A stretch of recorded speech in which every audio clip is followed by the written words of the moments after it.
ainsi que Psaume 90. Le peuple refuse d'entrer en Canaan. 14. Toute la nuit, les Israélites crièrent et pleurèrent. Ils protestaient contre Moïse et Aaron, leur disant : « Ah, si seulement nous étions morts en Égypte ou dans ce désert ! Pourquoi le Seigneur nous conduit-il dans un tel pays ? Nous y mourrons dans des combats, nos femmes et nos enfants feront partie du butin des vainqueurs. Ne vaudrait-il pas mieux nous retourner en Égypte ? » Ils se dirent alors les uns aux autres : « Nommons un chef et retournons en Égypte. » Moïse et Aaron se jetèrent le visage contre terre face à l'ensemble de la communauté d'Israël. Quant à Josué, fils de Nun, et Caleb, fils de Yéphoné, deux de ceux qui avaient exploré le pays profondément bouleversé, ils déchirèrent leurs vêtements et dirent à la communauté : « Le pays que nous avons exploré est un excellent pays qui regorge de lait et de miel. Si le Seigneur nous est favorable, il nous conduira dans ce pays et nous le donnera. Seulement, ne vous dévoilez pas contre le Seigneur et n'ayez pas peur des habitants de ce pays. Nous n'en ferons qu'une bouchée. En effet, leurs dieux protecteurs les ont abandonnés, tandis que le Seigneur est avec nous. Ne les craignez donc pas. » Tout le peuple parlait de leur lancer des pierres pour les tuer, mais soudain la glorieuse présence du Seigneur se manifesta aux yeux des Israélites sur la tente de la rencontre. Moïse demanda pardon pour le peuple. Le Seigneur dit à Moïse : « Ce peuple ne cessera-t-il jamais de me rejeter ? Refusera-t-il toujours de me faire confiance, malgré tous les signes que je lui ai donnés de ma puissance ? Je vais le frapper de la peste et l'exterminer, puis je ferai naître de toi une nation plus puissante et plus nombreuse qu'Israël. » Moïse répondit au Seigneur : « Les Égyptiens ont su que, par ta force, tu avais fait sortir ce peuple de chez eux. Ils l'ont raconté aux habitants de ce pays. Ceux-ci ont donc appris que toi, le Seigneur, tu accompagnes ton peuple, que tu te manifestes à lui face à face.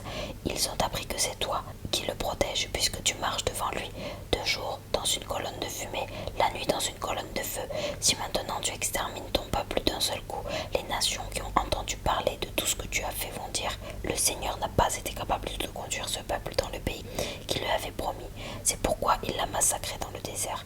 Alors je t'en supplie, Seigneur, déploie ta puissance, agis selon ce que tu nous as affirmé.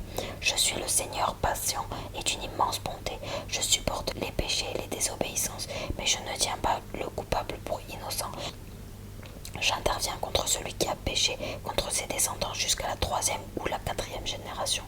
Seigneur, puisque tu es si bon, pardonne encore le péché de ton peuple, comme tu n'as cessé de lui pardonner depuis qu'il est sorti d'Égypte. » Le Seigneur répondit : « Je lui pardonne comme tu le demandes. Cependant, aussi vrai que je suis vivant et que ma gloire remplit toute la terre, je jure que personne de cette génération n'entrera dans ce pays. Ils ont vu ma glorieuse présence et tous les actes puissants que j'ai accomplis en Égypte et dans le désert. Malgré cela, ils n'ont pas cessé de me mettre à l'épreuve en me désobéissant. C'est pourquoi aucun d'eux ne verra le pays que j'ai promis à leurs ancêtres, puisqu'ils m'ont tous rejeté. Mais mon serviteur Caleb a été animé de notre esprit et m'est resté fidèle. Je le ferai entrer dans le pays qu'il a exploré et je donnerai cette région à ses descendants. Les Amalécites et les Cananéens occupent actuellement les vallées de cette région.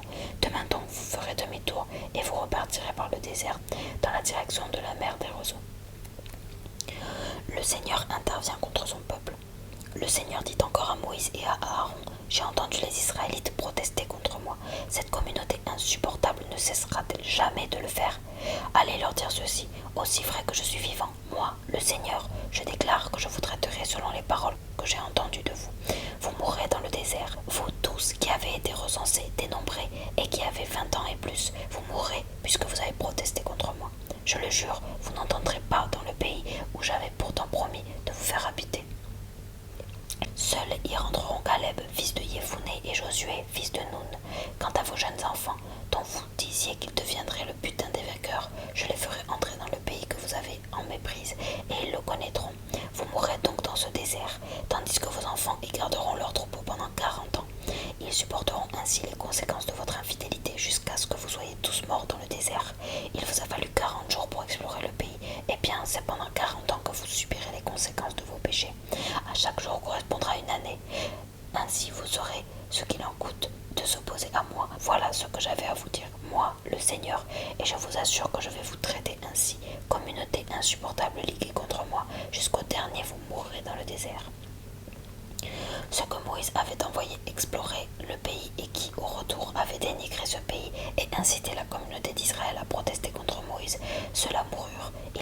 par le Seigneur pour avoir calomnié le pays. Parmi ses envoyés, seuls Josué et Caleb restèrent en vie. Le peuple désobéit de nouveau. Moïse rapporta toutes les paroles du Seigneur aux Israélites. Ils en furent très affligés. C'est pourquoi tôt le lendemain matin, ils se mirent en route vers la région des montagnes en disant « Nous avons été coupables, mais maintenant, nous voici prêts à nous rendre à l'endroit que le Seigneur a désigné. » « Qu'allez-vous faire là ?» demanda Moïse. « Vous désobéissez à l'ordre du Seigneur, vous ne réussirez pas. Le Seigneur n'est pas avec nous, n'allez donc pas nous faire battre par vos ennemis. Les Amalécites et les Cananéens sont là, devant vous. Vous serez exterminés dans la bataille, puisque vous vous êtes détournés du Seigneur. Celui-ci ne sera pas avec vous. » Dans leur témérité, les Israélites voulurent quand même monter dans la région des montagnes, mais Moïse resta au camp, ainsi que le coffre sacré, symbole de l'alliance du Seigneur. Les Amalécites et les Cananéens descendirent des hauteurs où ils habitaient et abattirent les Israélites et les poursuivaient jusqu'à Horma. Les offrandes qui accompagnent les sacrifices. 15. Le Seigneur dit à Moïse de communiquer aux Israélites les prescriptions suivantes. Quand vous serez entrés dans le pays que je vais vous donner et que vous y habiterez, vous m'offrirez des sacrifices entièrement consumés ou des sacrifices de communion, soit pour accomplir des vœux, soit de manière spontanée, soit encore à l'occasion des rêves. Vous choisirez pour un tel sacrifice un bœuf, un mouton ou une chèvre, et j'en apprécierai la fumée odorante. Celui qui me présentera l'animal l'accompagnera d'offrandes végétales et joindra 3 kilos de farine pétrie avec 1,5 litre d'huile et 1,5 litre de vin à tout agneau offert en sacrifice complet ou en sacrifice de communion. S'il s'agit d'un bélier, on y joindra 6 kilos de farine pétrie avec 2 litres d'huile, ainsi que 2 litres de vin. J'en apprécierai la fumée odorante. Si c'est un bœuf que l'on m'offre en sacrifice complet ou en sacrifice de communion, soit pour accomplir un vœu, soit comme sacrifice ordinaire, on joindra à l'animal une offrande de 9 kilos de farine pétrie avec 3 litres d'huile, ainsi que 3 litres de vin. J'en apprécierai la fumée odorante. On devra procéder de cette manière là lorsque le sacrifice d'un bœuf, d'un bélier, d'un agneau ou d'un chevreau, quel que soit le nombre des agneaux que vous offrirez, chacun d'eux sera accompagné des offrandes prescrites.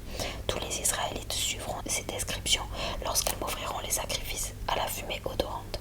Les étrangers séjournant temporairement dans votre pays ou ceux dont la famille y est installée depuis plusieurs générations suivront les mêmes prescriptions que vous.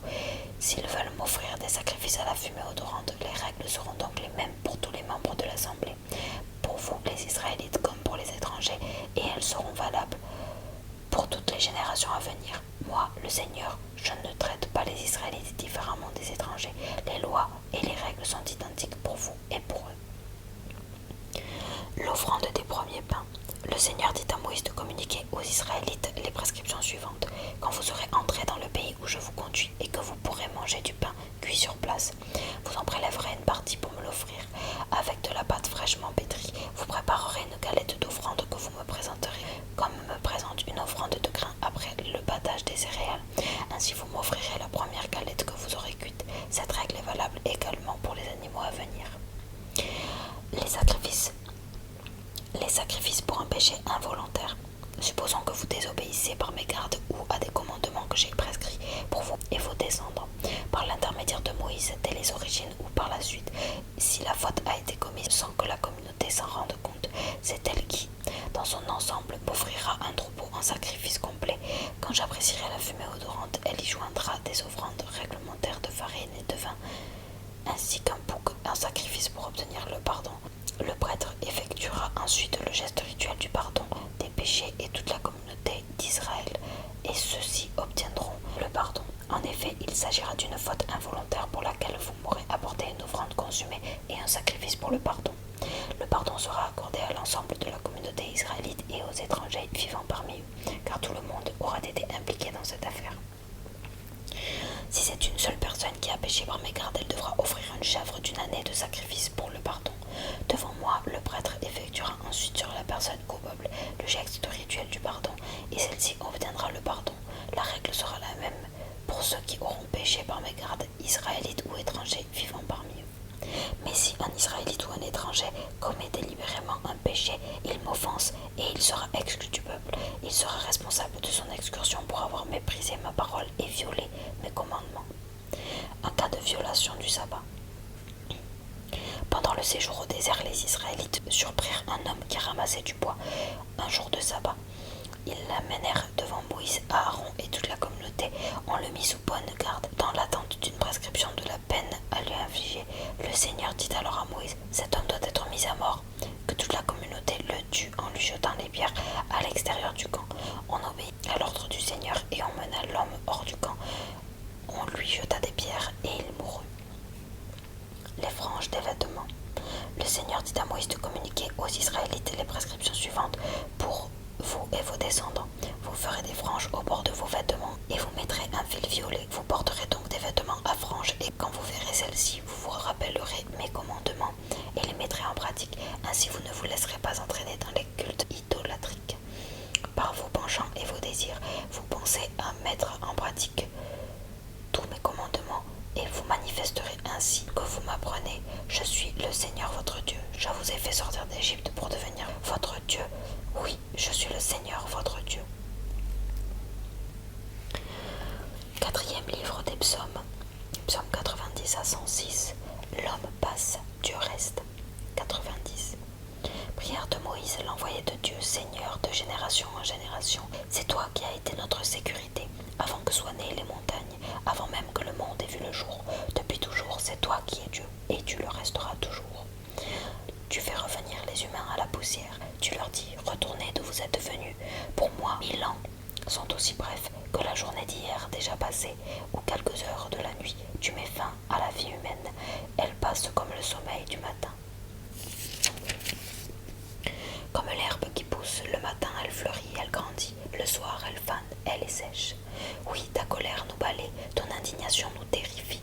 Tu mets nos fautes au grand jour, ta lumière éclaire tous nos secrets. Sous l'effet de la colère, notre vie décline, le temps d'un soupir, elle arrive à sa fin. Elle peut durer 70 ans ou 80 pour les plus vigoureux, mais nous n'en retirons que peine et malheur. La vie passe vite et nous volons vers la mort. Qui reconnaît la force de ta colère, qui te respecte assez pour en tenir compte. Fais-nous comprendre que nos jours sont comptés, alors nous acquérons un cœur sage. Le Seigneur nous en voudra-tu longtemps encore? Tourne-toi vers nous, aie pitié de nous, tes serviteurs. Dès le matin, comble-nous de ta bonté, alors toute notre vie nous crierons ta joie. Pendant longtemps tu nous as humiliés, donne-nous maintenant autant d'années de joie que nous en avons eu en malheur, que nous puissions te voir agir et que nos descendants découvrent ta grandeur. Seigneur notre Dieu, accorde-nous ton amitié et donne à nos travaux un résultat durable. Oui, donne à nos travaux un résultat durable.